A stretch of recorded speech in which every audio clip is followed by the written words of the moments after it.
Els divendres, d'11 a 1 de la nit, tens una cita amb els fenòmens estranys a Ràdio Platja d'Aro. Informe Enigma. Misteris. Experiències paranormals d'un equip d'investigació dirigit per Jorge Ríos. Informe Enigma. Cada divendres nit a Ràdio Platja d'Aro.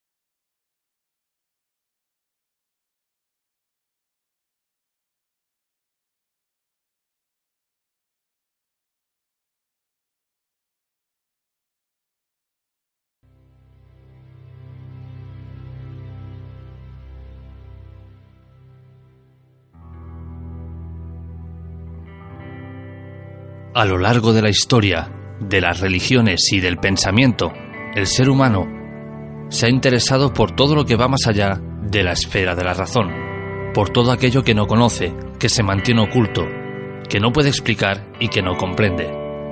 En definitiva, por el misterio. Su sola palabra engloba lo desconocido, y por ella se han cometido atrocidades, locuras, incluso búsquedas incesantes que muchas veces llevan a nada. Esta noche vamos a hablar de una de esas búsquedas. Himmler, el Grial, los nazis y Montserrat con Miguel Aracil. Pero además traeremos nuevos misterios documentados con Fermín Mayorga.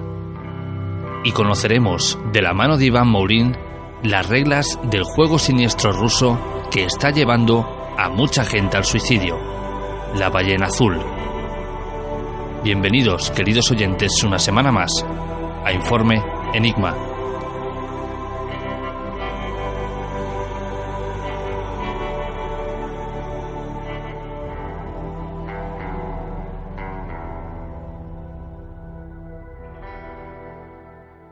Te recordamos las formas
Es el tesoro más esquivo de todos.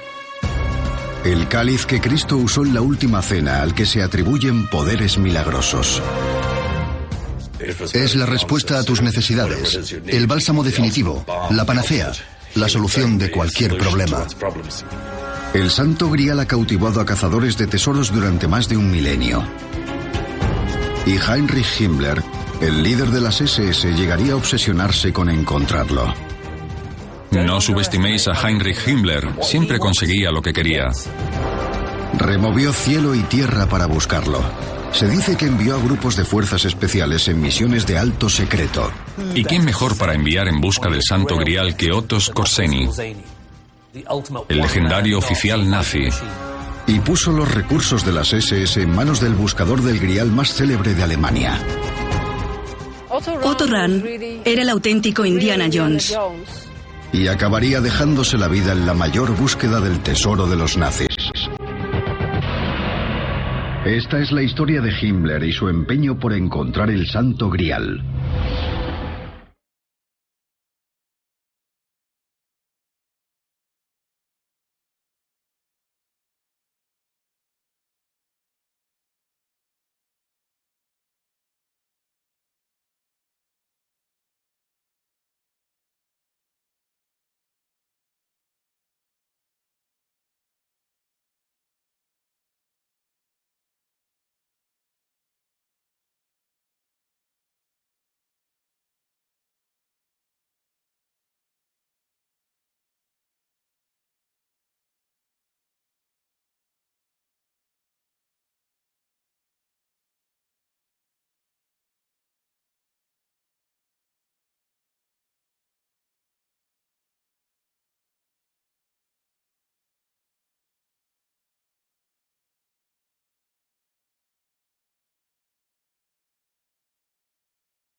Con 1.236 metros de altura y situada al oeste del río Llobregat y a 50 kilómetros de la ciudad de Barcelona, la montaña de Montserrat es sinónimo de belleza, majestuosidad y de un sinfín de leyendas y misterios. Y precisamente estos son los que han traído a nuestro invitado de esta noche.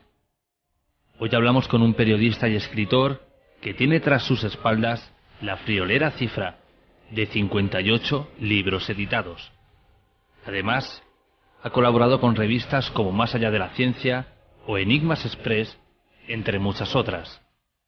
Y ha sido director de Mundo Oculto y Ritos y Tradiciones, pasando por coordinador de la redacción de la desaparecida Karma 7.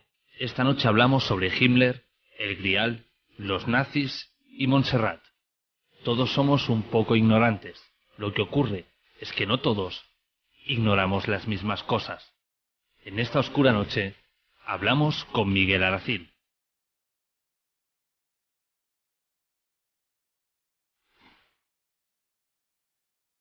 Son la impresionante formación geológica que tiene aquella sierra, aquellas montañas. Hace poco, con mi buen amigo, el doctor Lluís Miquel Domènech, profesor de geología de la Universidad de Barcelona, normalmente vamos juntos muchas veces, hablábamos del tema de Montserrat y decía, oye, es que es impresionante, es como, por ejemplo, recuerdo cuando yo estaba estaba reporteando por Turquía, lo que más me impresionaba era Capadocia, las formaciones geológicas de Capadocia, ¿no? Y que estaba llena de misterio. Pues lo mismo, en Montserrat es algo que nos ha fascinado, yo creo que de toda la vida. Lo peor es que, como muchos dicen, y yo ya lo dije hace tantos años en mi primera edición del libro, está llena de misterios y lo desconocemos, pero llena de misterios y los desconocemos. Realmente las formaciones rocosas que vemos llegan a hacer que la gente imagine tantas cosas, o esos misterios realmente existen.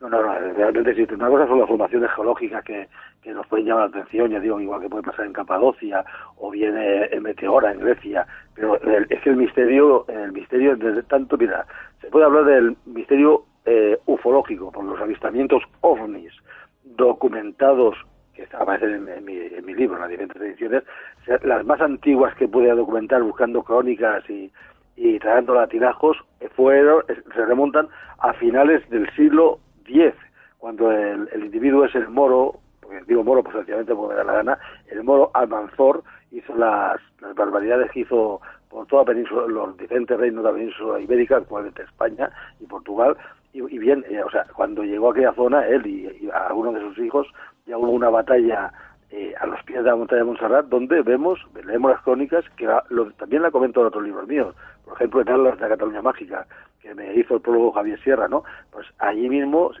a finales del siglo X, se dio un fenómeno meteorológico, dile como quieras, que actualmente lo llamaríamos fenómeno ovni. En el siglo XIII hay otro, después la Sagrada Llum de Manresa también podríamos hablar, o sea, y ya no hablamos lo de mi buen amigo Luis José Grifol y el tema contactismo. Eso ya no entraría porque eso ya es un tema que ya hay un libro de Luis José Grifol sobre el tema, ¿no? O sea, el tema ovni ha estado presente, pero hay otros temas que se han tocado menos y que es cuestión de no ir a entrevistar a nadie, sencillamente porque casi, nadie vive en Montserrat, aparte de los monjes y la gente de la parte más conocida, ¿no? Pero que aún en ermitaño sí que hay todavía. Pero, por ejemplo, coges los archivos, vas tirando de archivo a archivo, incluso de hemeroteca, pero claro, la hemeroteca no se remonta más allá del finales del 18, y te encuentras, por ejemplo, que tenemos fenómenos criptozoológicos. Y cuando digo criptozoológicos me refiero no que esté el mozo del lago Ness tomando el sol en una montaña, ¿no? en el Cavall Barnat, por ejemplo, sino ahí tenemos unas crónicas y unas leyendas en el legendario catalán, en el costumari catalán, y no hago referencia a Joan Amades, pues encontramos, por ejemplo, una criatura que ha sido repetidamente vista en Montserrat, en toda la sierra de Montserrat, o sea, desde el siglo XVIII hay documentación que habla de él, que es el peladits, en castellano sería el peladedos. Es una criatura, un críptido, una mitad ser humano, mitad animal. Yo soy un fanático defensor de los animales, por eso me interesa el tema, y me gusta mucho la criptozoología. Y bueno, y este peladits lo podríamos situar, si seguimos las crónicas que se hicieron en los siglos, ya digo, del XVIII, XIX, incluso hasta bien entrado, a la segunda mitad del siglo XX, hay, si tiras la biblioteca, hay supuestos, hay apariciones de esta criatura, la encontraríamos entre la criptozoología y el tema ovni, porque además es una criatura extraña, un críptido, pero que además lleva, los que lo han visto, gente que no se conocen. Unos antiguamente hablaban de un zurrón, actualmente eso, 1960, 1970, hablan de una especie de macuto, iba recogiendo como muestras allí, por lo tanto lo podríamos poner entre el críptido y el ufológico.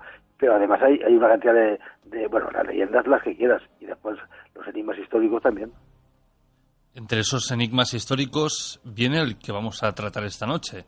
Sin duda parece que es el más importante o el que más fenómeno mediático se le ha dado, que es Himmler y la búsqueda del Santo Grial. Sí. El tema del malnacido de Himmler, ya digo que el mes que viene esta productora alemana hemos de grabar, está contratado yo el tema, yo les tengo que asesorar y todo, porque están interesadísimos con el viaje que hizo el tipejo el mozo con uniforme, y que hizo que llegara con su grupo de jerarcas nazis en octubre de 1940 a Barcelona, y concretamente el 23 de octubre, si no me falla la memoria, y creo que no, llegó a Montserrat. Se ha hablado mucho del tema. El individuo Himmler, que él había nacido en una familia tremendamente católica, aunque él era pagano, como la mayoría de jerarcas nazis, paganos, me refiero a que rendían culto a los antiguos dioses germanos. Pues este individuo estaba convencido que el Grial, el famoso Grial del que tanto se ha hablado, estaba en Montserrat. Y, o sea, bueno, es bastante conocido, incluso se ha novelado en diferentes versiones y por diferentes autores con más o menos fortuna, el viaje de este bastardo, no tiene otra palabra, o sí, pero se llama fuerte, este monstruo, de Himmler a Montserrat. Lo que se ha explicado menos, y eso lógicamente aquí sí que había cuestión todavía de entrevistar, como hice yo en su momento, a personas que vivieron aquel acto, aquel suceso, ¿no? Estamos hablando de 23 de octubre de 1940, y que aún lo recordaban, ¿no? Y entonces, como el padre Ripoll, no Ripoll, como han dicho algunos, sino el padre Ripoll, igual que antes cuando dice Ripoll, que se come la L, pues eso. El padre Ripoll, que fue el encargado porque sabía, el padre Ripoll hablaba alemán, cuando fue a recibir de mala gana al jerarca nazi y toda la gentuza que lo acompañaba, se dieron una serie de casos que se han mencionado algunas, pero algunos han quedado porque pensemos que fue un viaje en plena Segunda Guerra Mundial, en la parte más oscura del régimen franquista, en 1940, y que podía levantar ampollas, ¿no? Pues si quieres, por ejemplo, te lo voy a resumir muy rápido. Mira, este individuo, el Himmler, al que todos definieron, los que lo conocieron como, o sea, aquí en Barcelona, en Cataluña, en España, lo definieron como un individuo maleducado, soez, sucio, o sea, de lo peor, y decir que peor que Hitler ya es difícil, pero bueno, me dicen algunos que lo era. Pues cuando llegó a Montserrat, él iba con intención, convencida de que estaba el Grial allí y quería conocer lo que había en Montserrat. Él, en sus fantasías psicóticas, había montado una historia tremenda, ¿no? Y cuando hasta aquí se sabe normalmente, cuando el padre Ripoll fue enviado a recibir a este sujeto y a su pandilla de oficiales de las SS y a un Gestapo, subieron en el funicular, subieron juntos hacia el monasterio. En la cabina que subía hacia el monasterio del funicular iban los jerarcas nazis, iban algunos falangistas lamiéndole las botas a esta gentuza. Iban también, que esto se ha comentado poco, iban algunos mandos del Requeté, de la armada carlista, o sea, del grupo armado carlista, los Requetés, los tercios Requetés, concretamente gente del Terci Maradeu de Montserrat, que esto lógicamente con los nazis no querían nada, todo lo que los falangistas les reían las gracias, y el padre Ripoll. Subiendo para arriba, iban ascendiendo, y el padre Ripoll y Himmler se pusieron a hablar. Y primero ya empezaron a discutirse, porque el Himmler estaba convencido de que aquella zona de Montserrat era una zona aria, una verdadera estupidez, ¿no? De las muchas que pensaban aquella gente. Y empezaron a discutir si arios, si no arios, y en un momento dado el jerarca Himmler, y esto sale en pocos libros, en el mío sí, Himmler hizo en alemán, hizo una gracia a su corte de oficiales de mandos, sobre todo de Obersturmführer, ¿no? De coroneles alemanes, nazis, no alemanes, vamos a decir nazis, explicando las atrocidades que se estaban haciendo con benedictinos austríacos y alemanes en algunos campos de concentración. El padre Ripoll, que lo entendió todo, lógicamente, porque hablaba el alemán, vamos a decir, en plan coloquial, me voy a tomar la licencia literaria de decir que se rebotó y empezaron a discutirse. Entonces los falangistas, contados por gente que estuvo ahí en aquel enfrentamiento, reían las gracias porque el alemán no entendían nada. El padre Ripoll parece ser que lo repitió a los escasos mandos del Requeté que estaban allí, y lógicamente esa gente que van a misa o iba a la misa a diario no les hizo ninguna gracia.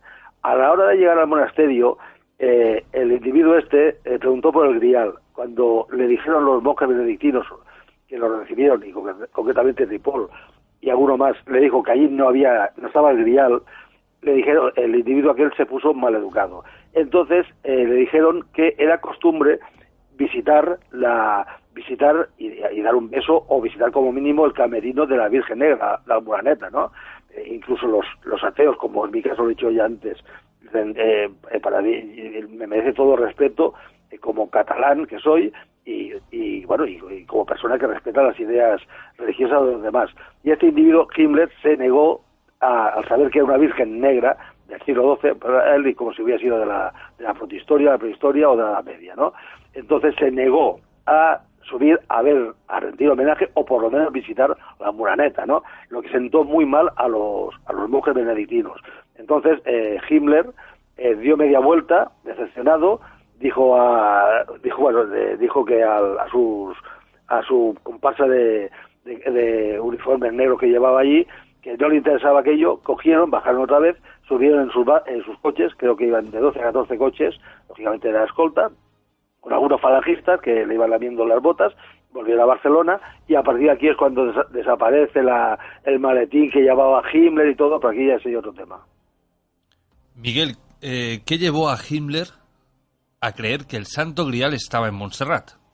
Pues muy fácil, hay muchas teorías que dicen, él estaba convencido, igual que Hitler, su amo, Hitler adoraba a Wagner y los temas wagnerianos, el individuo Himmler estaba convencido que aquellas montañas de Montserrat habían sido la inspiración de Wagner, y él vinculaba aquello con Parsifal y toda la historia, o sea, estaba convencidísimo de que Parsifal había estado allí, e incluso en un momento dado de la discusión entre Ripoll y Himmler llegó a decirles que los primeros benedictinos que habían estado en el monasterio de Montserrat, que lógicamente el monasterio de Montserrat pasó por diversas construcciones, y pensemos que antes del cristianismo ya aquella donde actualmente encontramos la ciudad de Alpaxesus,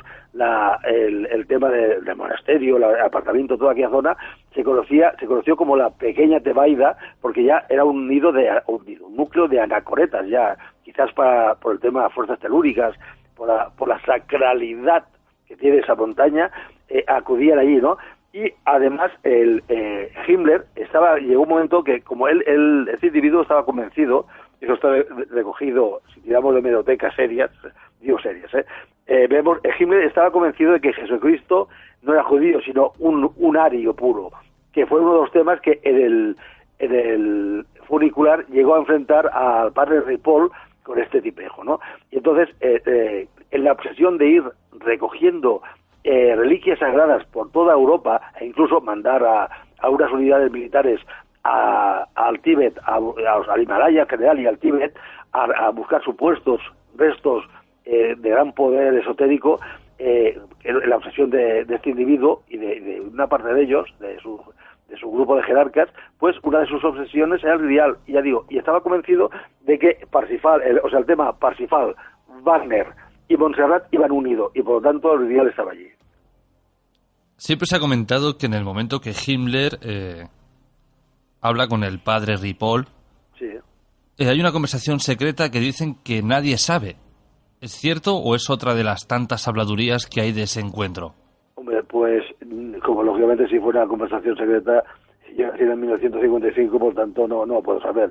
Que se han creado muchas habladurías, muchas historias, y que cada uno se ha llevado la sardina, el fuego, la brasa, su sardina, es verdad. Por ejemplo, con el tema de la visita de Himmler a Montserrat y a Barcelona, se ha hablado mucho de que su famosa cartera, esa cartera que llevaban los capitostes nazis, las SS, a partir de los Obersturmfeinde, o sea que sería el equivalente a los coroneles, esa cartera, que por cierto llevaba un libro que ahora quedará bastante desmontado, ¿no? Porque que con el tema de Otto Ranch se ha quedado bastante desmontado el tema de Rennes y todo esto gracias a un libro de Fábregas, de Monet y de Rick Savary, que acaba de salir ahora, que desmonta todo esto como un chollo, ¿no? Pues bueno, aquella maleta de la que no se separaba Himmler, cuando le desapareció, concretamente del Hotel Ritz, donde él se hospedaba, entonces también ha creado polémica y leyendas, ¿no? Que si fueron unos miembros de la FAI, la resistencia antifranquista, y es casi seguro que fue un un agente secreto británico que estaba ahí infiltrado y se llevó la maleta. Por lo tanto, eso ya entra dentro de la oscuridad aquella de que cada uno puede especular con lo que sea. Y además, repito, como esto sucede en 1940, todos podemos imaginar la libertad de prensa que había en aquel momento, en aquella España recién salida de nuestra fratricida, caidita e incivil guerra civil, pues podemos imaginar que le puede especular mil cosas. Lo que sí que es verdad es que subió, que se estuvieran ahí muy fuertes, sobre todo el padre Ripoll, lógicamente ya no soportaba a este sujeto y las ideas de y lógicamente sus comentarios y las risas de su corte, hablando de lo que se estaba haciendo con los benedictinos, austríacos y alemanes en los campos de concentración en Alemania y Austria, le llevó al enfrentamiento. Por lo que cuentas, parece ser que la visita de Himmler no fue larga, sino que fue todo lo contrario, bastante breve. A Montserrat, sí, a Montserrat. Él se creía en su psicótica y por lo tanto enfermiza mentalidad, creía que se iba a llegar allí, ver el crial, posiblemente llevárselo, como hacían esa gentuza, y llevarse las reliquias que habían allí, ver una serie de benedictinos rubios altos con ojos azules, y cuidado que yo soy rubio con ojos azules, pero a mí me hace reír esto de la raza aria, ¿no? Entonces, él se creía que era aquello, que la gente le iba a hacer reverencias por ser quien era, y se encontró no con una resistencia armada que había sido estúpida, no valía para nada, y el tema militar está seguro que sé bastante, pero se encontró con una resistencia pacífica, educada y fría de los benedictinos, y que encima, como Himmler fue un gran ignorante, era un inculto tremendo, ¿no? El del ocultismo, no digo del esoterismo, digo del ocultismo más tirado no pasaba. Entonces, cuando llegó allí y supo que además aquellas montañas tan preciosas estaban bajo la protección divina o sagrada, eso para los creyentes, de una Virgen Negra, de una Moraneta, de Montserrat, aquello ya fue para él demasiado, ¿no? Estuvo allí, puede llegar a hacer el numerito mostrarse como un maleducado. Los benedictinos lo definieron como un individuo soez, era bastante mal hablado, mal educado, aparte de que no olía bien, como se publicó ayer, por cierto, en el periódico El País, que se hablaba del olor que desprendía Hitler, que no era precisamente a rosas. Y bien, entonces lo que hizo fue dejar un mal gusto tremendo, ver que no se le arrodillaban y que ni allí ni grial ni puñetas, y volver con sus 12 o 14 coches de escolta, y con los 4 falangistas, o 10 o 12, los que fueran, que le hacían de escolta y de abrazafarolas, y regresar para Barcelona, donde tampoco salió muy bien parado. Claro, es que cuando se comenta o ves artículos o publicaciones en los que pone la visita de Himmler tras el Grial, uno se hace a la idea o se imagina que este antiguo criador de pollos realmente pasó, por ejemplo, por decirlo así, todo el día en Montserrat, pues visitándolo todo de una forma totalmente diferente a como lo estás contando. Sí, no, en absoluto. No, ya te digo que no quiso ni visitar el camerino para ver la Virgen, ¿no? O sea, él llegó, entró en el monasterio, llevaba, si no recuerdo, te hablo no tengo el libro aquí, pero llevaba, la escolta que llevaba, aparte de los capitostes que tenían, llevaba, como dicen, dentro de la jerarquía militar nazi, los no Oberstifine, que sería coronel, sino los Obers y los Kaufmann, tenientes y capitanes, llevaba varios con las luces medio embrochadas, y con las Stein, con todo el armamento, por si sucedía algo.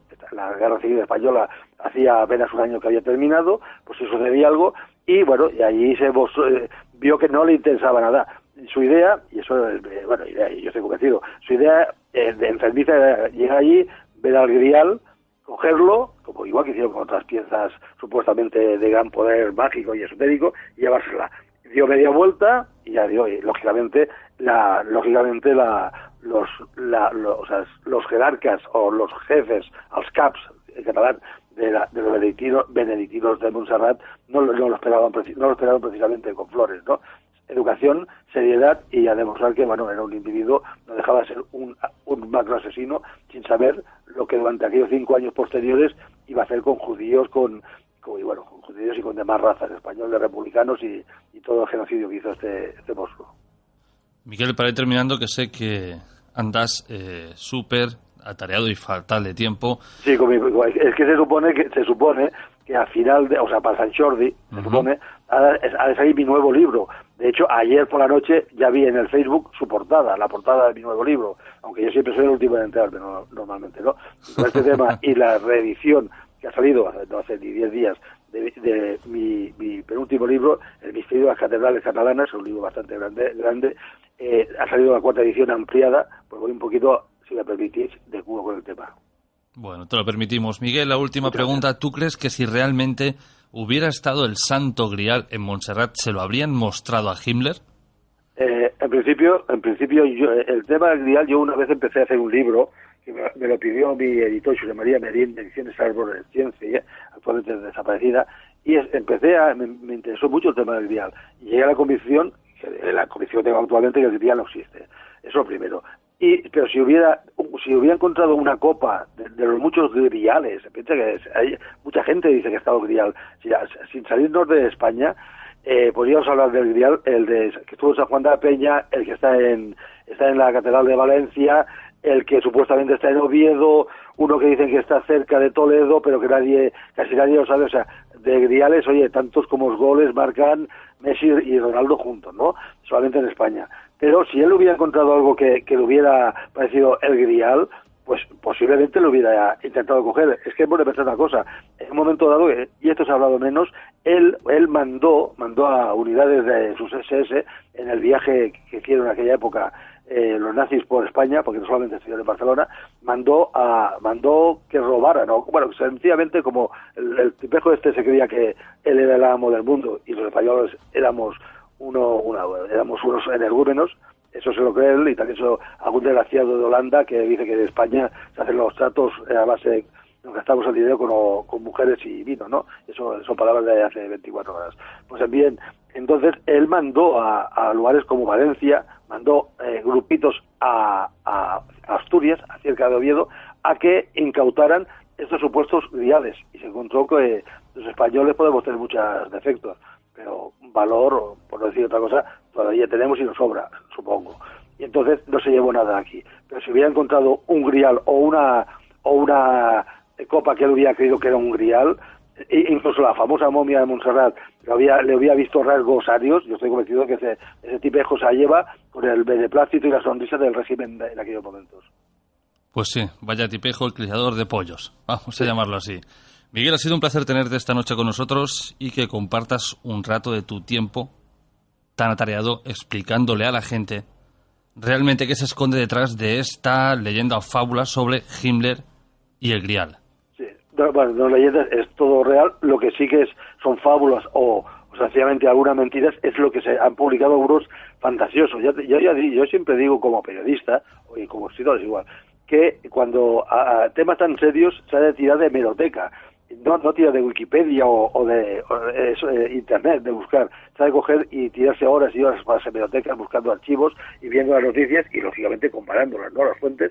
Y bueno, y entonces sacas algo de verdad, algo. Porque ya digo que todavía hay muchas lagunas en el viaje que hizo este tipejo aquí a Cataluña y bueno, y al resto de España también enviando sus unidades para saquear lo que pudieran.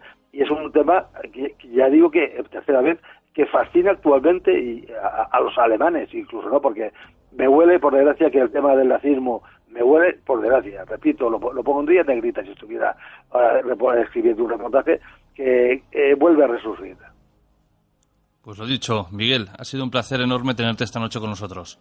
Pues igualmente, un fuerte abrazo y mucha suerte en vuestro programa. Un abrazo, Miguel. Un abrazo.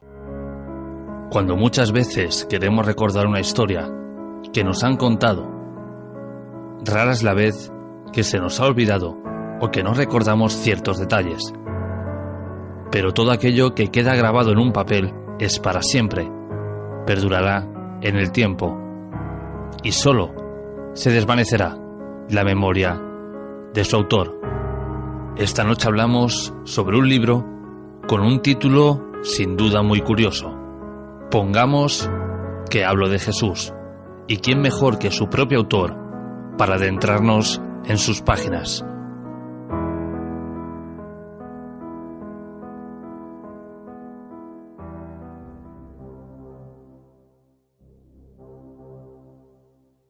como ya he dicho, ¿quién mejor que su propio autor para adentrarnos en sus páginas y contarnos todo lo que se esconden tras ellas?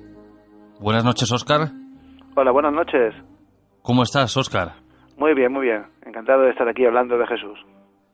Hace muy poco que ha salido al mercado tu libro. Sí, salió el día 14, hace unos días. ¿Cómo está siendo acogido? Pues hombre, yo creo que bien, aunque aún no tengo mucho feedback, como dicen los yankees al respecto, pero yo creo que bien, vamos, por lo menos por los primeros que lo han comprado y las primeras impresiones parecen bastante positivas, ¿no? A ver, estoy un poquito con miedo cómo va a ser la acogida, pero vamos, yo espero que guste. Bueno, esperemos que así sea. Óscar, cuéntale a todos los oyentes un poco, porque el título a simple vista choca. Pongamos que hablo de Jesús. Sí. Bueno, a ver, el título es un poco un homenaje a la canción de Joaquín Sabina, la famosa canción de Pongamos que hablo de Madrid. Y bueno, yo soy muy de poner títulos un poco extravagantes así, ¿no? A mis libros y a mis trabajos y tal. Y dado que este libro viene a ser una visión muy personal, o por lo menos mi propia versión sobre el personaje de Jesús, my personal Jesus, ¿no?, que dirían los de Depeche Mode, siempre desde un punto de partida clave para mí como historiador, que es la documentación y el rigor documental, ¿no? Pero viene a ser un libro muy personal, una opinión muy personal, y por eso pongamos que hablo, soy yo el que habla sobre Jesús. Y de hecho, por ejemplo, ya en un par de presentaciones que he hecho ya del libro, yo se lo dejo claro, ¿no?, a todo aquel que ha venido, que si quieren leer un libro académico y totalmente serio y riguroso sobre este personaje tan importante, que acudan, por ejemplo, a la obra de Antonio Piñero, que es el maestro, ¿no?, al respecto. Pero, sobre todo porque yo me ocupo de muchas más cosas, al margen de lo académico y de lo científico, ¿no? Yo hablo de muchas más historias de las que generalmente, desde el punto de vista de los historiadores más rigurosos o más ortodoxos, o desde el punto de vista de los expertos en religiones, pues no se suelen tratar, ¿no? Que es todo aquello que relacionado con Jesús y que han sido propuestas contemporáneas que plantean opciones muy disparatadas o muy diferentes de lo que hasta ahora se ha conocido, ¿no? Óscar, perdona que desde cómo era Jesús físicamente, y me dejo seducir por algunas teorías súper curiosas que se plantearon, desde si Jesús fue ario, por ejemplo, en los años del nazismo, si Jesús fue negro, por ejemplo, en los años del boom de los derechos civiles en Estados Unidos, en los años 60, pasando por si fue esenio, si estuvo casado, si fue extraterrestre incluso, ¿no?, hablando un poco de la hipótesis Durantia o de JJ Benítez y tal, ¿no? Así que bueno, pues ya te digo, una mezcla entre mi formación académica como historiador y mi afición a este mundo del misterio, ¿no? Y Jesús pues tiene que ver con ambos mundos. Óscar, la pregunta que todo el mundo se estará haciendo es que si escribes un libro en el que el título es Pongamos que hablo de Jesús, supongo que más de una persona te lo ha preguntado. ¿Crees en la figura de Jesús? Esa pregunta es dificilísima, ¿eh? Ahí estamos. Yo creo en la figura de Jesús como personaje histórico y como el sustrato, en la base sobre la que se construyó un personaje ficticio que podríamos llamar el Cristo del que hablan los evangelios, ¿no? Es decir, yo creo que sí existe un personaje real sobre el que luego se construyó todo un mito legendario que es lo que cuenta el Evangelio y lo que posteriormente ha defendido el catolicismo y todas las demás iglesias cristianas, ¿no? O sea, yo no creo que ese personaje sea real, no creo que fuese un señor que realmente resucitó al tercer día, ni que era el hijo de Dios, ni que era hijo de una virgen, pero sí creo que hubo un personaje real, ¿no? Eso es curioso porque hoy en día prácticamente el consenso de historiadores defiende, por lo mismo que yo estoy planteando, que sí existió Jesús, ¿no? Pero también en el libro, por ejemplo, me hago eco de que si bien el paradigma actual es ese, hace un siglo, ¿no?, a finales del siglo XIX, era justo el contrario. O sea, ¿no?, básicamente todos los historiadores de hace un siglo, a finales del siglo XIX, defendían que o bien que Jesús no existió, o directamente que no tenemos ni idea de si existió o no existió, por lo tanto no podemos manifestarnos al respecto, ¿no? Pero yo sí creo fervientemente que existió, al margen de que yo a la vez no soy creyente, no me considero ateo, más bien me considero agnóstico o no creyente, sea la definición exacta. Por lo tanto, yo creo que fue un líder religioso, pero no creo para nada que fuese un señor ni con poderes sobrenaturales, ni que fuese ninguna divinidad, ni nada por el estilo, ¿no? Vamos, que tú crees que Jesús era un simple mortal. Sí, un simple mortal que luego, pues, yo en el libro planteo una teoría que creo que es bastante lógica, al menos, que es, hay un punto clave en la historia de Jesús, que es su luctuosa muerte, ¿no? Jesús murió de una forma absolutamente brutal y violenta, como es, primero, por una brutal paliza, y después, pues, murió en la cruz, ¿no? Imaginad, por ejemplo, lo que tuvo que suponer eso para sus discípulos.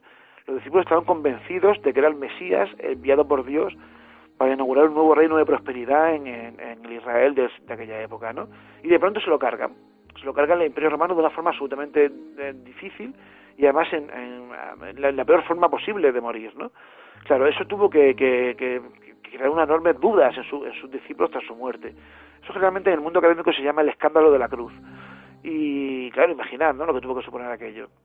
En torno a eso, lógicamente, sus seguidores tuvieron que explicar cómo había pasado eso. Y la explicación más razonable, a la que ellos llegaron, claro, era que eso formaba parte de un plan divino, que Jesús tenía que morir y que él mismo se entregó voluntariamente a la muerte porque tenía que hacerlo.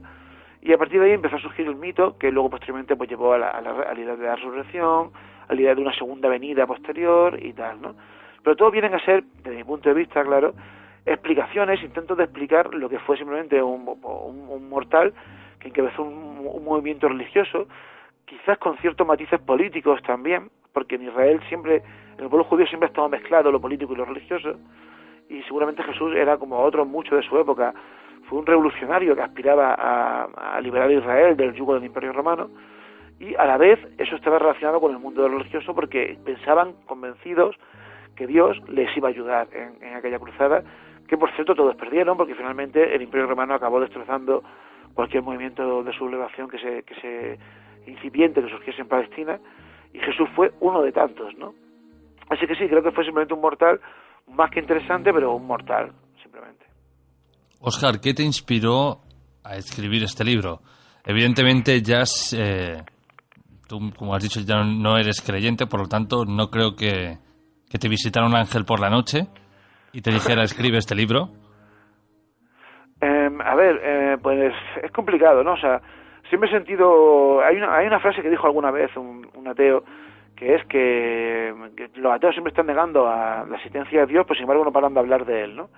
Y de alguna forma viene a ser un poco eso, ¿no? Pese a que no lo considero creyente, siempre me ha interesado mucho el fenómeno religioso, y especialmente me interesa el personaje de Jesús, me interesan también muchos otros, ¿no?, como Mahoma o Buda y tal, ¿no? Pero Jesús, especialmente rico, por un lado porque es nuestra religión, aunque no seamos creyentes, es la religión en la que creo que lo hemos creado casi todos, y sobre todo porque es un personaje sobre el que se han propuesto tal cantidad de cosas, a diferencia, por ejemplo, de Mahoma o de otros líderes religiosos, que merece la pena comentarlo, ¿no?, y merece la pena estudiarlo en profundidad. Por ejemplo, a nadie se le ocurriría decir hoy en día, ni hoy en día, ni hace 2 siglos, que Mahoma era un extraterrestre, ¿no? Sin embargo, sobre Jesús sí se ha planteado esta opción. Y como te digo esto, te digo otras muchas opciones, ¿no? Un personaje que ha dado muchísimo juego y sobre el que se ha hablado muchísimo. Y yo en el libro pretendo recoger un poco todo, tanto la hipótesis desde el punto de vista más académico, más riguroso, más ortodoxo y más historicista, como todo lo que se ha planteado especialmente desde el siglo XX y en los últimos 30, 40 años con más seguridad, sobre cómo fue Jesús, quién fue y cuál fue realmente su historia, ¿no? Muy bien. Y, Óscar, ¿cuánto tiempo te ha llevado a escribir el libro Pongamos que hablo de Jesús? Me ha llevado muchísimo tiempo, muchísimo porque, ya te digo, no solamente he tenido que estudiar en profundidad lo que otros autores, otros autores, historiadores, exégetas cristianos, habían planteado de personajes, sino un montón de propuestas alternativas que se han hecho.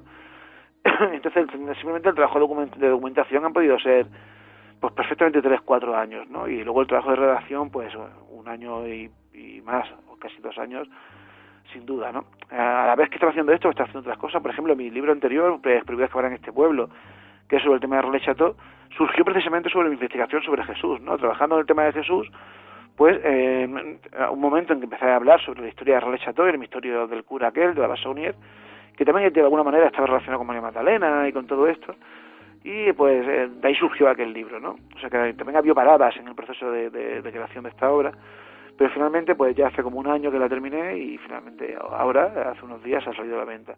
Mucho tiempo, muchas horas, muchos recursos y y no está pagado de ninguna manera, ¿no? Pero bueno, tampoco trabajamos por dinero. En estos 4 años que dices que te ha durado la investigación previa a escribir el libro, ¿has conseguido entrevistarte con Jesús? Ya me gustaría que alguna noche de estas, en las que estaba hasta las 4 de la mañana escribiendo, se hubiese aparecido de pronto, ¿no? Y me hubiese dicho, mira, estás totalmente equivocado y lo que estás diciendo es una bobada. No he tenido la suerte, pero vamos, me encantaría, por ejemplo, hacer como cuenta Benítez en Caballo de Troya, ¿no? Viajar a aquel momento y ver realmente qué es lo que pasó, porque yo creo que ese es un poco el sueño de todos los historiadores, sobre todo porque un personaje tan trascendental de la historia de la humanidad, que todos, desde un punto de vista creyente, desde un punto de vista religioso, desde un punto de vista escéptico, ateo, lo que sea, a todos nos interesa Jesús, creo, ¿no? Y bueno. Imagínate poder viajar a esa época y darte cuenta que realmente no ocurrió nada. Claro, sería terrible, ¿no? Imagina que vamos a esa época y no existió ni siquiera el personaje, ¿no? Sería bastante desconcertante, ¿no? Porque ya te digo, yo defiendo con vehemencia en el libro que sí existió. Otra cosa es que fuese lo que se ha dicho, ¿no? Pero defiendo hoy en día que sí. También te digo que muchos historiadores hoy en día también defienden que no, pero como te decía antes, hace un siglo eran la mayoría los que defendían que no, ¿no? Curiosamente eso ha cambiado porque el paradigma histórico también cambia, ¿no? Y cambian mucho la forma de estudiar la historia, de analizar los documentos disponibles, pero si somos estrictos realmente no hay nada que permita afirmar con una rotundidad en definitiva que existió el personaje de Jesús. Partiendo de esa perspectiva, claro, todo lo que hablemos ya es siempre muy relativo, ¿no? Porque si ni siquiera sabemos si existió, imaginad cualquier otra cosa que queramos plantear sobre él, ¿no? Óscar, cuéntale a los oyentes, así de una manera breve, cómo es el libro. O sea, con esto me refiero a es un libro de fácil lectura, es un libro estilo Los Pilares de la Tierra, de casi 500-600 páginas. ¿Cómo es el libro? Bueno, el libro es aún más gordo, con perdón, de que Los Pilares de la Tierra. El libro son 816 páginas, porque y eso que yo he quitado algunos capítulos enteros que no sabía muy bien cómo colocar, pero yo he pretendido que a la vez que es bastante riguroso en el contenido y aporto mucha documentación y cito muchos libros de otros autores, pero he pretendido que sea por lo menos que sea bastante ameno en la forma y que sea asequible a todo el mundo, ¿no? O sea, yo por ejemplo me planteaba que el libro tiene que ser, lo tiene que leer y lo tiene que disfrutar, entre comillas, ojalá sea así, ojalá lo disfruten, desde un experto maestro de una universidad a, por ejemplo, mi madre, que es una persona con una formación pues normal, y ya una señora mayor, ¿no? Y lo pudiese leer sin tener que acudir a un diccionario, sin tener que retomar la página anterior porque no se entere, ¿no? He pretendido que sea bastante ameno y creo que lo he conseguido, ¿no? Ya eso dependerá un poco de lo que opinen los lectores. Sí es verdad que a veces se pondrá un poco espeso porque necesariamente hay que aportar datos, hay que aportar citas y hay que aportar bibliografía y muchos comentarios y tal, pero yo creo que se va a llevar bien y creo que sí, sobre todo porque es un tema que todo el mundo conoce, ¿no? Y no es como plantear un tema que sea difícil o que sea árido y que uno se enfrente por primera vez. Al ser un libro sobre Jesús, todo el mundo conoce la historia más o menos y todo nos suena, ¿no? O sea que yo creo que es bastante ágil y bastante ameno. Pero te digo, depende un poco a ver los lectores lo que dicen.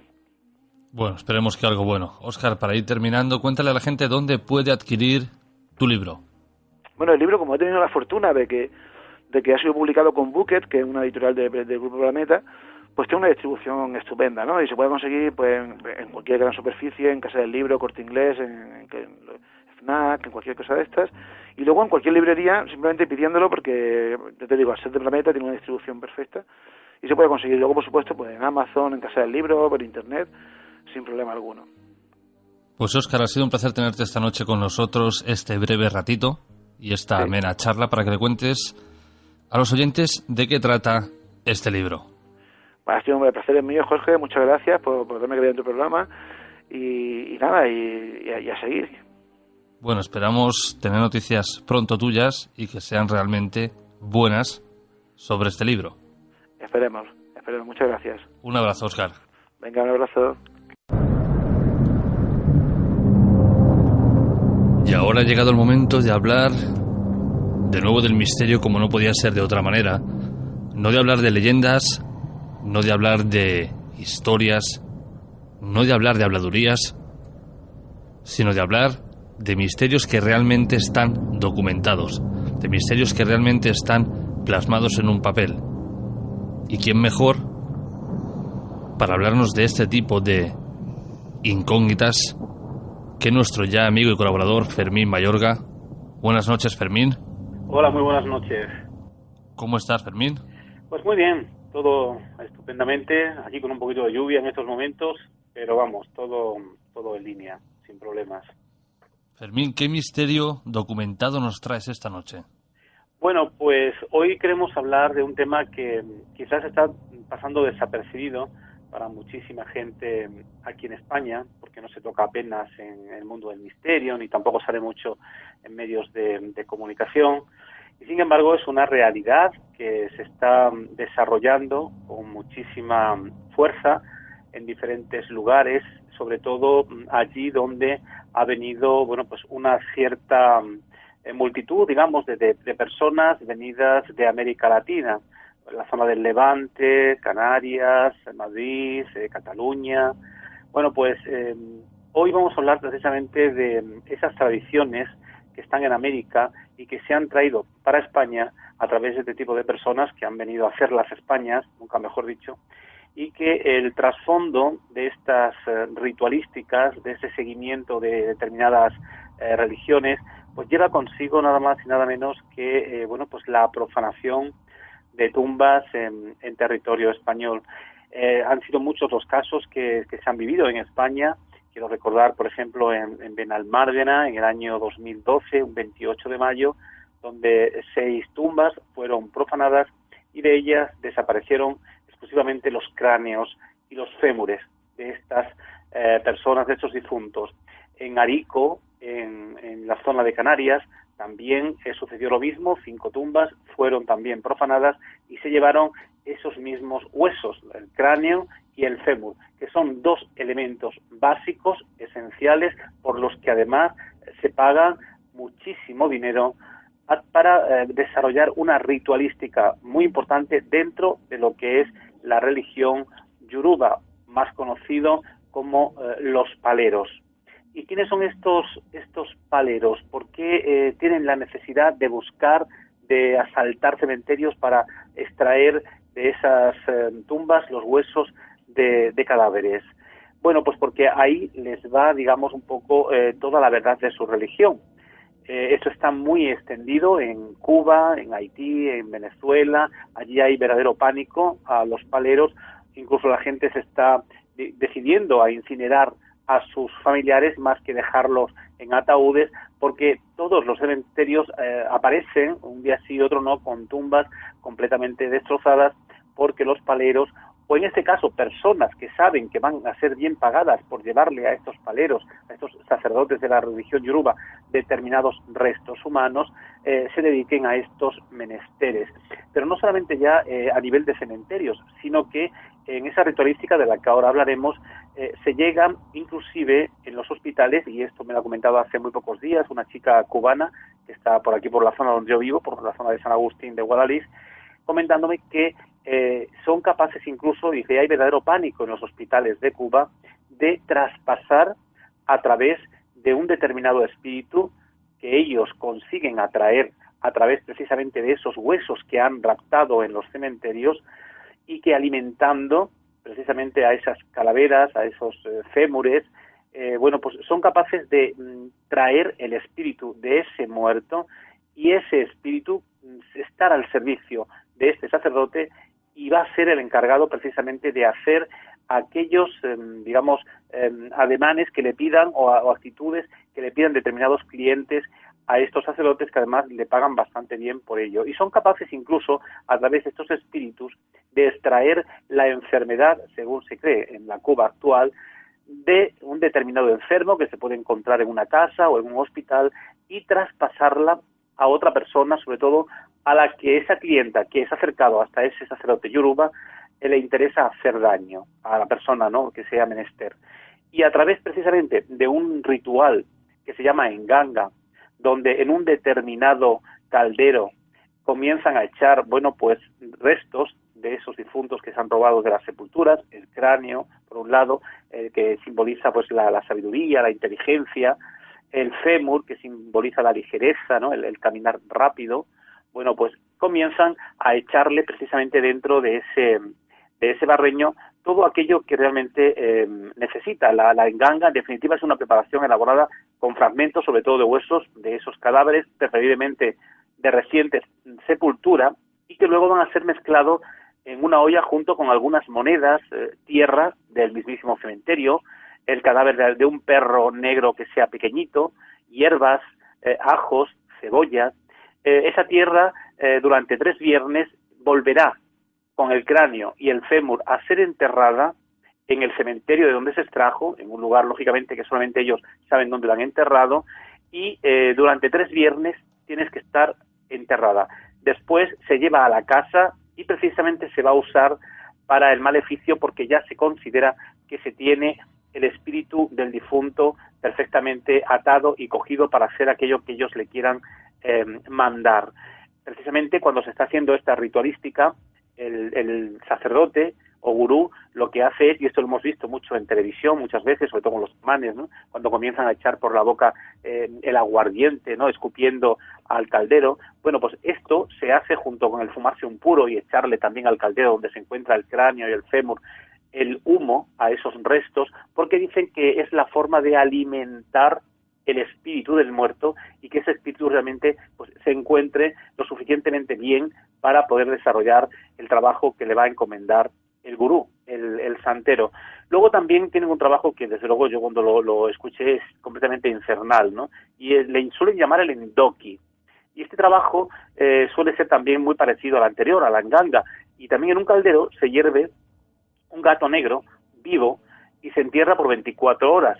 Se sacan algunos huesos del gato y se juntan con 7 dedos meñiques de 7 cadáveres y tierra de tumbas. Todo esto se rocía con ron y humo de cigarro, lo que estábamos hablando antes. Rociar equivale al expulsar por la boca el ron o lo que tengan, o aguardiente, sobre estos huesos y el humo del cigarro para alimentar también el espíritu. Tocante al mal de ojo, que también es otra ritualística que suelen hacer los paleros, el santero piensa que una persona puede hacer mal a través de los ojos, sobre todo porque la envidia de alguna forma fluye, te dicen, en forma de flechas envenenadas del mal, y que ellos creen que enferma a las personas. A los niños, por ejemplo, los santeros, les ponen una pequeña mano de azabache o un trocito de coral para sacarles precisamente el mal de ojo. Pero esta realidad, como estamos viendo, también se está desarrollando aquí en España, no es de época actual, sino que ya en siglos anteriores, es decir, en el siglo XVI, siglo XVII, siglo XVIII, fueron muchos los españoles que estuvieron haciendo las Américas y que vieron precisamente a los esclavos africanos que se habían traído de las colonias españolas y de colonias portuguesas como Angola, Mozambique, algunos de Nigeria que se cazaban y se traían, del Congo, etcétera, etcétera. Bueno, este tipo de prácticas, y de ahí nace el que en nuestro país, en esas fechas que hemos comentado, nos encontremos a un elenco de personas lo suficientemente importantes para que se pongan a hacer este tipo de actividades. Lógicamente, lo que no van a utilizar pues van a ser las oraciones yoruba, porque las desconocen, ya que todo es muy secreto, pero sí las fórmulas de utilizar determinados huesos de difuntos para ellos aquí utilizarlos para hacer ese mal o ese maleficio a determinadas personas. Aquí, lógicamente, los catalogamos como brujería, como hechicería, pero allí, sin embargo, se le considera que forma parte de la religión yoruba. Además, una religión yoruba que también tiene un cierto sincretismo, ¿no? Porque los dioses yoruba tienen que ver, y los santos yoruba o espíritus yoruba tienen que ver con muchísimas, santidades católicas. Era la forma que tenían los esclavos de salvarse precisamente de la persecución inquisitorial y que no fuesen cogidos infraganti adorando a un dios, digamos, extranjero y no católico. Por lo tanto, lo que van a hacer es, pues a estos espíritus, a los que ellos denominan con determinados nombres, como Agayú, Babaloayé, Eleguá, Ibenji, Yemanjá, por ejemplo, esa famosa canción que cantaba Isabel Pantoja a la Virgen Yemanjá, tiene, como no, su correspondencia con la Virgen de Regla, ¿no?, de Cuba, o por ejemplo San Cristóbal, este santo, guarda una relación con el santo orisha Agayú, o San Antonio de Padua, con el Eguá, etcétera, etcétera. Bueno, pues ellos tienen un montón de santos, entre ellos San Pedro, que es Ogún, y quizás uno de los más importantes, sea Nuestra Señora de la Caridad, ¿no? Que es un poco el dios por antonomasia al que ellos denominan Oshun. Bueno, pues a todas estas deidades, que son de alguna forma un poco infernales por todas las características que hemos estado desarrollando, son a las que ellos de alguna forma les piden la fuerza para poder hacer sus trabajos. Pero aquí en España, en los siglos que hemos comentado, aunque no se nombraba para nada a la Virgen de Regla ni a San Antonio de Padua desde esta perspectiva, sí que teníamos aquí a muchísimas personas que también utilizaban este tipo de actos precisamente para conseguir hacer mal a determinadas personas, y los huesos están presentes por todos lados, ¿no? Tenemos, por ejemplo, un caso muy concreto, creo que sí, en Madrid, donde hay un hechicero que es conocido como el Cojo o el Celestino de la capital, donde recomendaba precisamente a sus clientes que llevasen precisamente una especie de bolsitas colgadas en sus cuellos con polvos que tendrían que ser molidos de los huesos sacados precisamente del carnero, que así se denominaba, es decir, el carnero era el lugar que estaba cercano a la parroquia, donde estaban los cementerios a partir del siglo XVIII hacia atrás y XIX. Bueno, pues para que precisamente al desenterrar estos muertos en esos cementerios, y en este caso él lo hacía en la parroquia de San Ginés, en Madrid, con la complicidad del sepulturero al que pagaba una determinada cantidad de dinero, y él le obligaba a sacar determinados huesos que consideraban que eran los más importantes para poder tener todo este trozo de huesos para poder hacer el polvo determinado para la bolsita.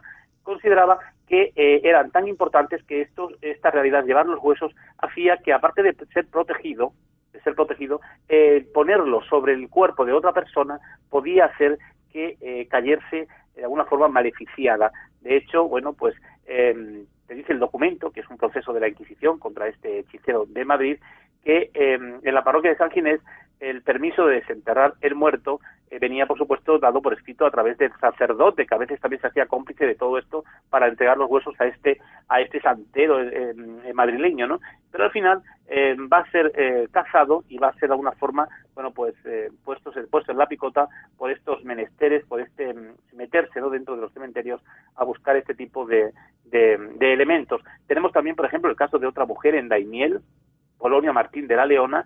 El arreo le comentó precisamente a la Inquisición que para estar prevenido de maleficios debería tener en su cabecera, sobre todo los clientes que venían, una cruz hecha de hueso humano y que fuese de un ahorcado.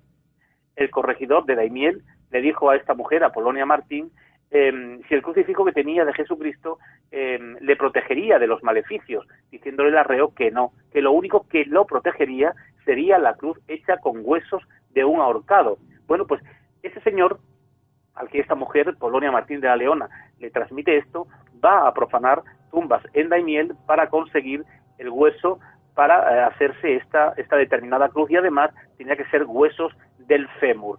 También le mandó que metiese esa cruz hecha con hueso debajo del altar para que cuando el cura terminase la misa quedase como bendecida, y de esa forma tendría mucha más potencia. El religioso, precisamente, le dijo a este señor que tirase inmediatamente aquella cruz y abrazase y venerase la verdadera cruz de Cristo. También en Daimiel, y esto estaba muy extendido en esta población, había otra mujer llamada Juana Ruiz. Algunos testigos contaron que la dicha Juana Ruiz, como tal hechicera, solía ir muchas veces y muy de noche, después o cerca de las 12, al cementerio de la iglesia mayor de la villa de Daimiel, y se metía en el Carnero, lugar donde están los huesos de los difuntos. Una vez allí, tomaba algunas extremidades o despojos de los cadáveres para hacer sus hechicerías, y unas veces estaba ensabanada, toda cubierta de lienzo, otras veces tenía una candela en la mano puesta delante de la boca, teniendo abierta la misma, así como desnuda y en cueros, sacando unos huesos de muertos y echándolos en la falda para hacer los dichos hechizos. Presumía, le dice el documento, de saber hablar con los muertos, ojo al dato, sabía hablar con los muertos, esto es necromancia pura, sobre todo con los ahorcados, los muertos por suicidio y los que habían muerto a garrote, que se comunicaba con ellos y estos le decían lo que necesitase saber.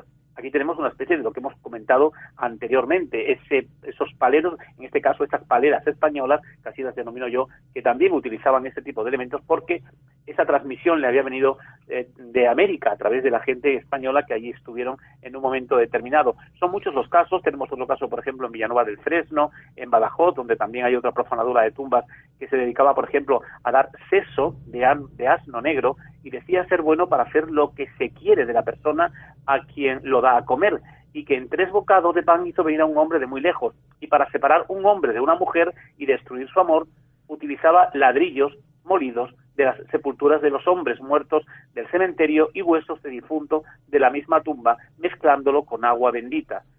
O sea, imagínate la sensación que eso puede crear en un momento determinado en esas fechas, pero lógicamente hablamos de 1630, la incultura estaba establecida en el país y ese tipo de morbosidades, de actuaciones, pues la gente se la creía a pie juntillas. Pero no hace falta irnos al siglo XVI, XVII o XVIII. En pleno siglo XX, en 1963, en Badajoz, hay una curandera macabra que va a ser sorprendida en el cementerio de Badajoz, y la prensa de la época te dice: nos produce cierto respeto el dar cuenta a los lectores de la denuncia que hemos recogido, pero estamos tan avezados a presenciar hechos tan tenebrosos que las buenas noticias las recibimos con la clásica risita del conejo en nuestros labios. Trátase sencillamente de una curandera macabra llamada Luisa Callejo, con domicilio en la Plaza Alta, número 50, segundo. La aventajada curandera fue sorprendida en el momento que extraía restos humanos en el Campo Santo de Badajoz. Detenida Luisa, fue conducida a la inspección municipal, donde declaró que se servía de los restos humanos para hacer medicamentos, alegando que si en Badajoz las autoridades le prohibían adquirirlos, se los pediría una hermana suya que reside en Mérida. Es decir, ambas estaban desarrollando este tipo de actividades con los huesos de los difuntos. Ocupósele una talega que llevaba, que contenía una porción de huesos, entre ellos un cráneo y determinadas extremidades. Ahí metemos el fémur también por medio, que es ese elemento que los paleros utilizan en América Latina. Lo que te quiero dar a entender con esto es que esta realidad, hoy en día, a través de esas noticias que hemos visto en Arico o en Benalmádena, con esas profanaciones de tumba, se están llevando con bastante frecuencia, y además algunos restos los están haciendo desaparecer, como ha pasado hace poco en Alicante, donde se encontraron unos buzos, pues un determinado fardo de huesos en el mar, y al final pues hubo quien dijo que se relacionaba con el mundo de la santería. Al final hacen desaparecer todo este tipo de huesos, aunque dentro del mundo de la religión yoruba se tiene la creencia de que el tener, por ejemplo, un cráneo en casa es positivo, ya que eso dice que guarda, ¿no?, la casa de malos augurios, y sobre todo, bueno, pues de que alguien realmente que quiera hacer daño al sacerdote o a la gente yoruba, que son de alguna forma las cabezas visibles dentro de esa religión, pues no se lo puedan hacer, porque el espíritu que ellos tienen en ese cráneo, de alguna forma es el que les va a salvaguardar.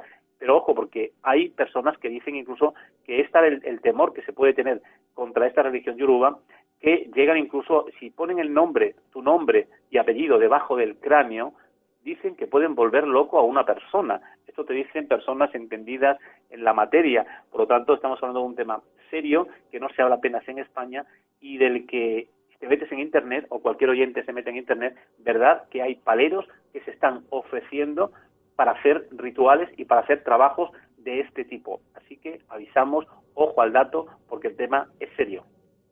Fermín, pero para que los paleros realmente puedan ser efectivos, puedan llevar a cabo sus rituales, hace falta de una víctima, es decir, de una persona, voy a llamarlo en este caso, sugestionada, que crea que lo que ese hombre le va a hacer realmente funciona. Por supuesto, eso es como la brujería española, es decir, al final hay gente que se cree todo esto porque desde su incultura y desde lo que ha mamado de alguna forma dentro de la familia, pues le viene este tipo de creencias. Por ejemplo, lo que hemos dicho antes, ¿no? Todo aquel que porte consigo una pequeña osamenta humana estará libre de peligro, y si esta o cualquier otra es conservada en el interior de su vivienda, pues el alma del fallecido cuidará del inmueble para evitar que sea saqueado. Es decir, esto se crea a pie juntilla. Lógicamente, tienes que tener la fe en esto para que así sea, no es como el que cree en las apariciones marianas o en este tipo de historia, y hay quien no cree, pero a los que creen en la aparición de Mariana, por más que tú le intentes demostrar que a lo mejor eso de la luz es un simple fenómeno natural, o quién sabe si vida extraterrestre, pues bueno, al final te van a decir que no, porque ellos están dogmatizados, su fe lo tiene completamente dogmatizado su cerebro, y piensan que no, que la única vía es esa, y que ahí apareció la Virgen, ¿no? Yo siempre digo que porque no aparece en otros lugares donde debería aparecer, como puede ser en Marruecos, en Libia o en Arabia Saudita, pero no, ahí no suele aparecer mucho, ¿no? O en los países luteranos, donde apenas la Virgen tiene nombre, ni siquiera se comenta, ¿no?, en sus Biblias, nada más que como la Madre de Cristo. Pero es eso, es la dogmatización de las mentes lo que hace que la gente entre al trapo en este tipo de creencias y se postren ante un sacerdote yoruba, porque al final lo que hay detrás de todo esto es un negocio económico que enriquece a los que están formando, bueno, pues esa cúpula de esa religión. Eso es así. ¿Es posible, Fermín, que la situación actual del país, de la sociedad, esta gran temida crisis económica, haga que la gente, de alguna manera, acuda más a este tipo de servicios con la intención de, bueno, quizás a través de un ritual, que su situación pueda mejorar? Totalmente, porque a veces se cansan de pedir a Dios, a la Virgen y a los santos para que les ayude en ese tipo de historias y ven que la ayuda pues no llega, ¿no? Con lo cual a veces no le queda otra alternativa que acercarse a las orillas del infierno, y precisamente a este tipo de personajes para o curanderos, etcétera, para poder solventar un determinado problema.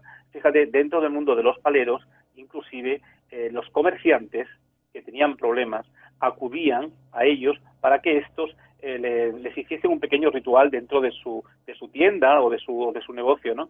Y solía ser siempre una especie de trapo rojo que ponían sobre el cráneo, sobre la calavera, que había sido previamente robada, y que lo tenían que meter como amuleto dentro de la caja registradora.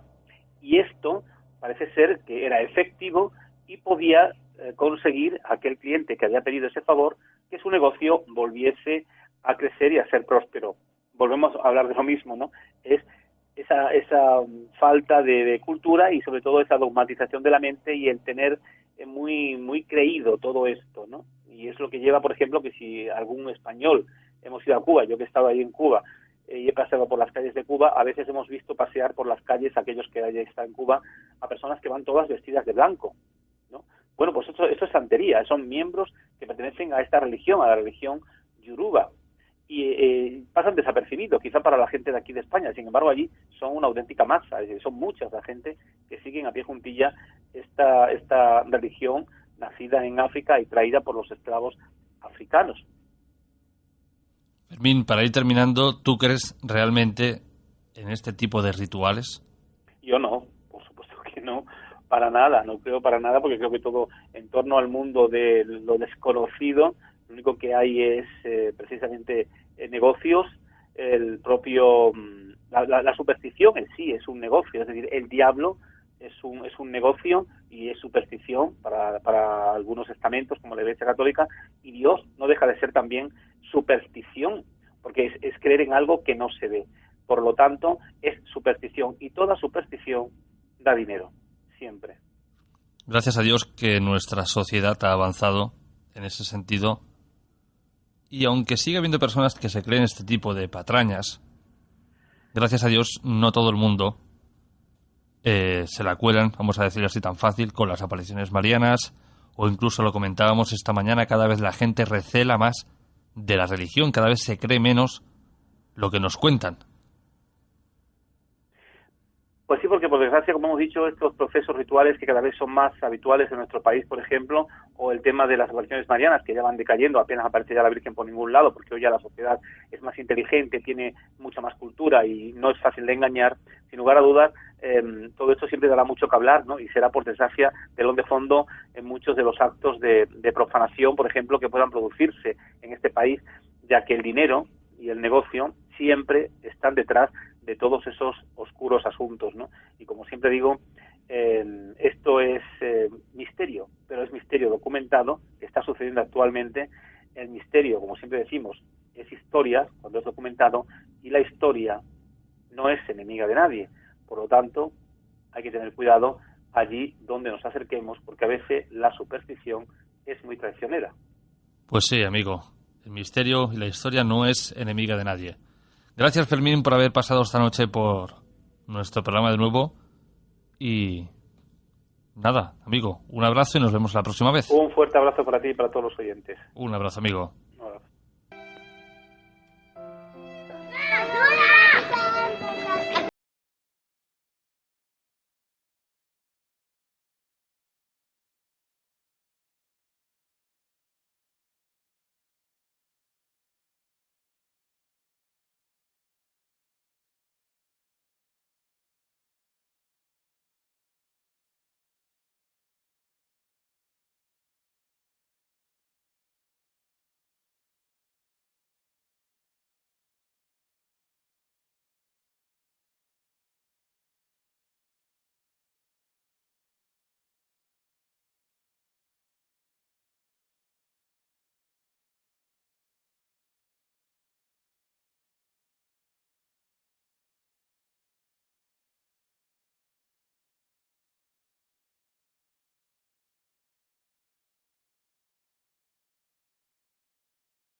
Say, where is my shame when I call your name? So please don't set me free.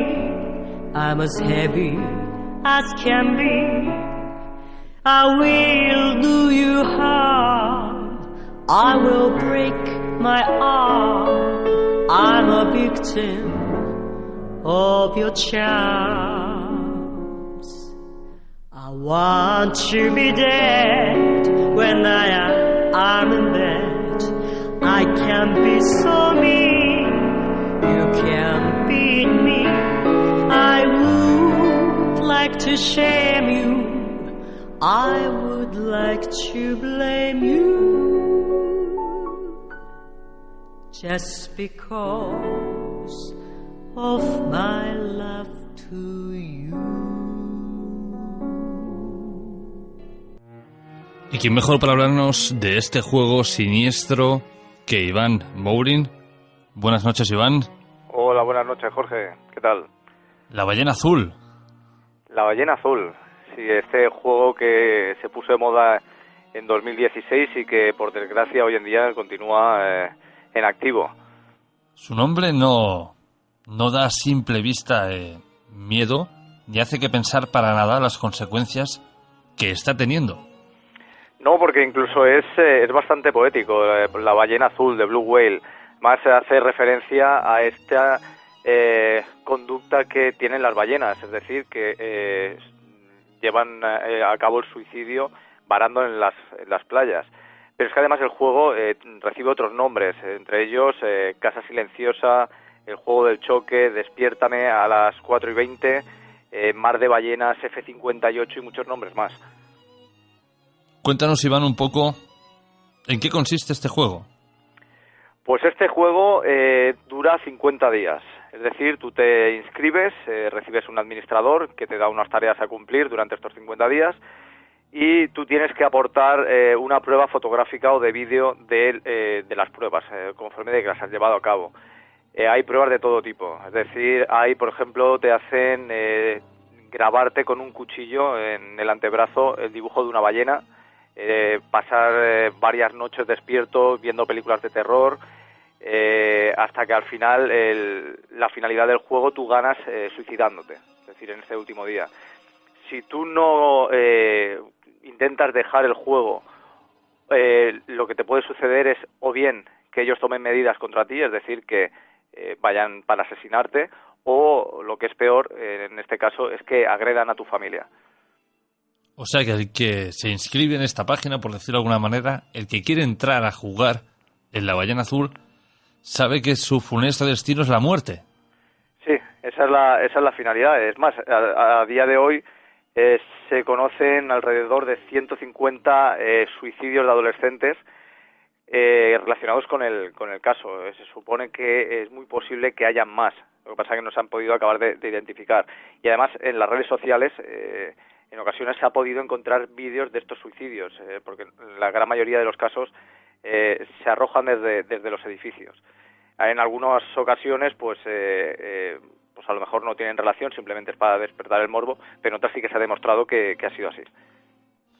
Claro, que me perdonen los oyentes, pero menuda gilipollez, menuda mierda de juego, si tienes que pasarte 50 días machacándote a hacer pruebas, enviando estas por foto, email o como sea, supongo que al administrador o a la persona que se encarga de que los demás cumplan las normas, y el final va a ser que te suicides. Hazlo directamente y deja de malgastar 50 días de lo que ya no quieres, que es tu vida. Sí, pero bueno, mucha gente se inscribe ya no solamente con la intención del suicidio, simplemente piensa que es un público adolescente y que es la curiosidad, es quizás pues ese miedo o a raíz de las pruebas que acabas realmente desquiciado. Y quizás la salida es esa, ¿no? Es decir, oye, mira, se acaba todo y fuera. O sea, yo, por ejemplo, hay un par de casos de dos adolescentes de 15 y 16 años, Julia Konstantinova y Verónica Volkova, que las dos finalizaron saltando de un edificio.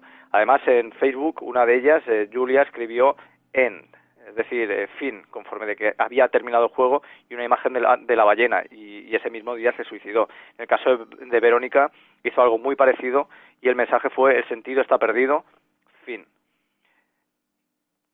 O sea, entendemos que este juego está destinado a los destinado, sí, el origen a los suicidas, a las personas que quieren de alguna manera quitarse de en medio.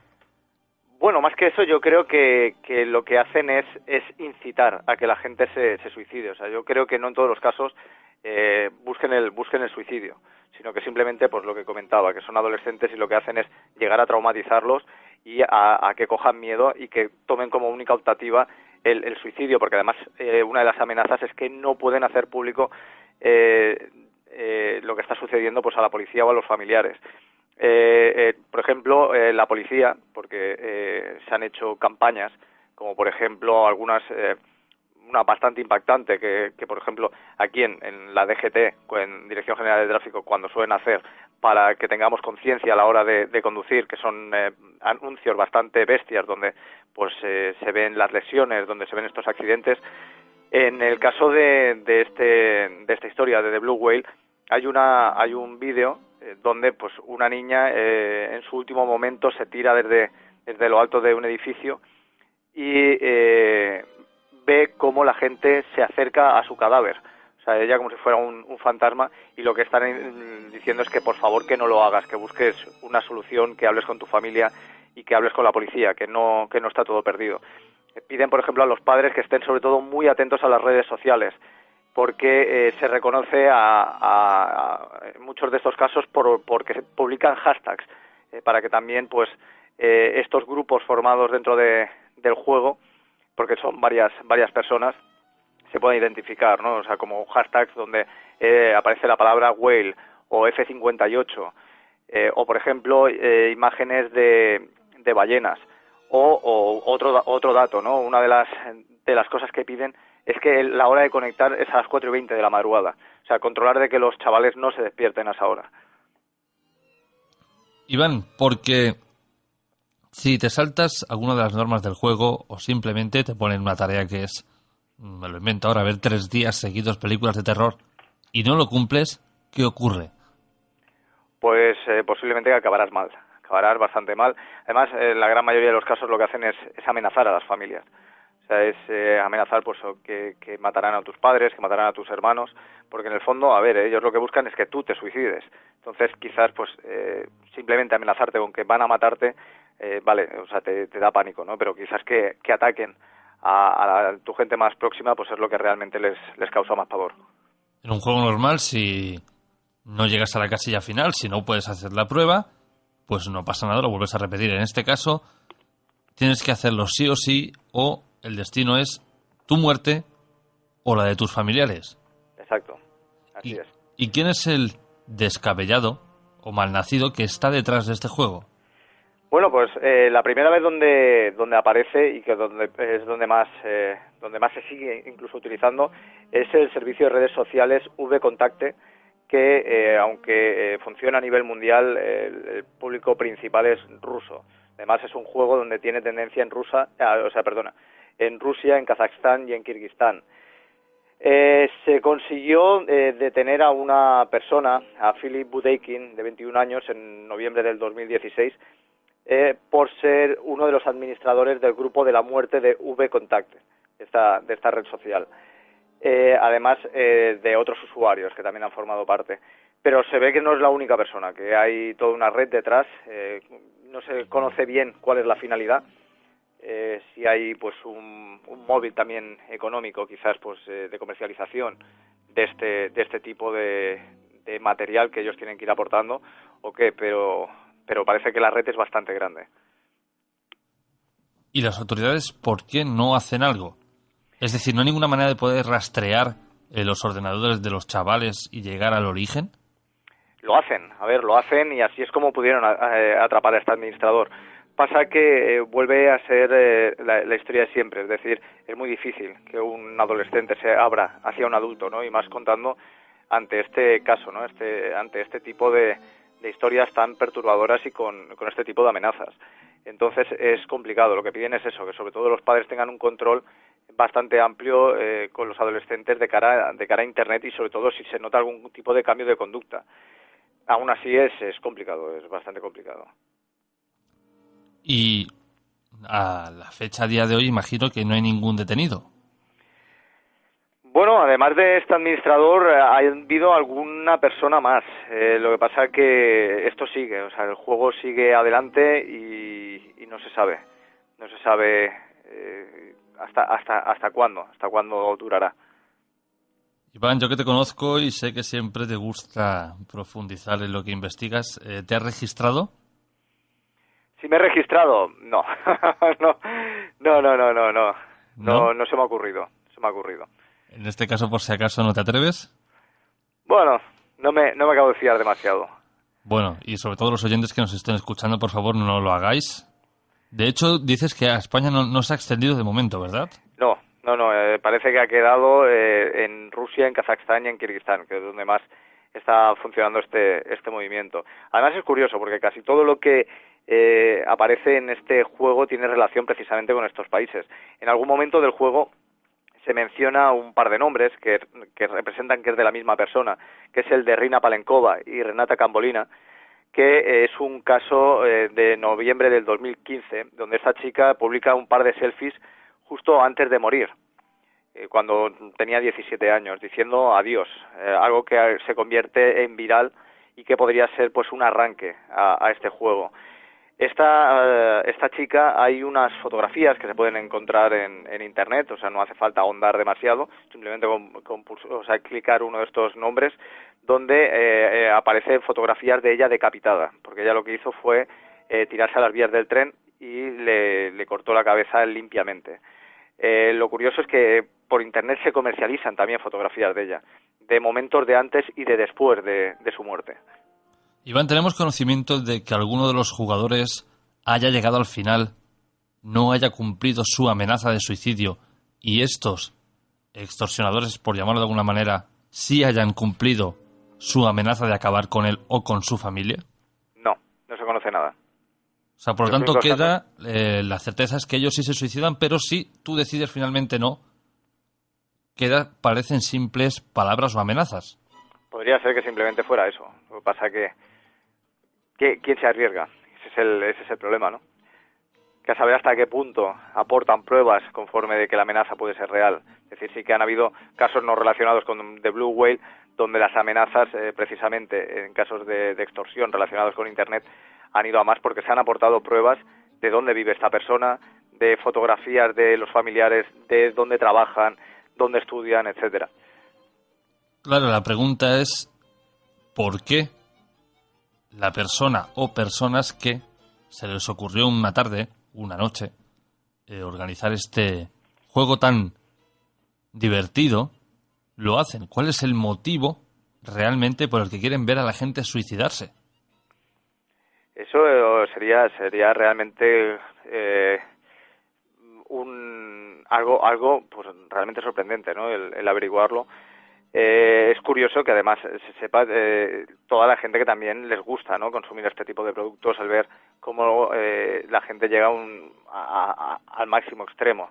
Es decir, ya no solamente al suicidio, sino simplemente hay que ver, por ejemplo, también en el caso de Rusia, todos los vídeos de gente que le da por escalar a los edificios más altos y hacer allí auténticas acrobacias que en algunas ocasiones ha acabado mal. Y la gente visita mucho esos vídeos precisamente por eso, ¿no?, por el morbo de ver qué sucede y ver si hasta qué punto no han estado a punto de morir. Además, hay, por ejemplo, en Instagram hay una cuenta, la de 91 Bosia, donde publica vídeos relacionados con The Blue Whale. Pasa que no se sabe bien si son montajes o son reales. O sea, por ejemplo, hay uno que aparece mostrando una herida muy profunda de muñeca donde sangra, con una música de fondo que le da un toque dramático, y que al instante aparece la imagen de alguien suicidándose, tirándose de un edificio. ¿No era suficientemente ya peligroso los juegos a los que jugábamos antes? Te ibas a un bosque, hacías una cabaña y acababas con todos los dedos hechos polvo de martillarte sin querer, o ir en bici y llegar a casa con la cabeza abierta. ¿No era suficientemente peligroso eso ya? Hombre, sí. Pero bueno, las cosas evolucionan, o en este caso prácticamente involucionan, y entonces pues parece que se quiere más, ¿no? O sea, se abandonan juegos más tradicionales, aunque algunos sí que es cierto que fueran en parte peligrosos, ¿no?, por las lesiones que te podías producir, pero que era algo habitual, que tampoco solía ir a más.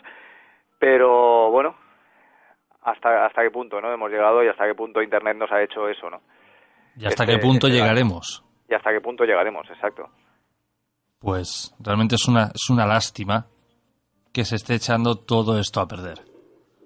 Pero bueno, supongo que es la tecnología, la nueva era, la época que nos ha tocado vivir. Ya lo que nos guste no tendremos que adaptarnos. Pues sí. Para bien o para mal es lo que hay. O sea, realmente lo peor es eso, ¿no? Que hay que ver que las nuevas generaciones se están criando con Internet, y que precisamente pues llega un punto en que prácticamente confían más en Internet que en las propias personas. Y entonces eso también es un peligro muy grande, porque su vida prácticamente se centra, por ejemplo, en las redes sociales. Y yo lo digo muchas veces, o sea, detrás de los perfiles, detrás de muchos grupos, hay un peligro real que muchos desconocemos, ¿no? Y que precisamente por esa confianza que hemos ganado a la hora de utilizar Internet, pues se está volviendo realmente peligroso. Iván, para terminar, tú que has estado profundizando en la Deep Web, ¿este tipo de juego capta adeptos en esa red profunda? Más que capta adeptos, capta consumidores. Capta consumidores porque el material gore está ahí, el material snuff está ahí, y además tiene un público bastante amplio que está dispuesto a pagar por consumirlo. Y eso pues es lo que también comento en muchas ocasiones. O sea, habiendo una demanda siempre va a haber una oferta. O sea, quizás pues todo este juego también es como parte de esta oferta. Es decir, todo este material que los chavales van facilitando de esas pruebas tan extremas que cada vez van a más, pues que haya alguien que esté dispuesto a consumirla. Claro, y en el caso de que este supuesto autor sea detenido, no se le pueden acusar, no se le puede, formalizar una acusación de asesinato ni homicidio, sencillamente sería de amenazas. Bueno, y de inducción. Y de inducción porque, claro, los está también obligando, ¿no?, a hacer este tipo de pruebas bajo precisamente unas amenazas. Entonces, sí que se le podría acusar. ¿Crees, Iván, que algún día será detenido? Pues no lo sé. Realmente estaría bien, ¿no?, que realmente pues a este tipo de personas se les acabara este chollo y se tomara justicia. Pero es complicado. La verdad que es complicado indagar hasta qué punto, ¿no? Hay, y hasta qué número de personas hay detrás. Bueno, estaremos al caso por si acaso. Iván, gracias por habernos traído esta noche el tema de la ballena azul. Y por si acaso, como os voy a decir, que te conozco, no te registres. No. Yo lo voy a intentar, voy a intentar no registrarme, porque es eso, porque nunca se sabe, ¿no? ¿Qué puede pasar realmente? Si las amenazas pues pueden ir a más, y para qué tentar la suerte. Pues sí. Iván, pues un abrazo, amigo. Un abrazo, que vaya muy bien. Buenas noches, Iván. Buenas noches. Y con esto, queridos oyentes, llegamos al final del programa de hoy. Nosotros volveremos dentro de 7 días.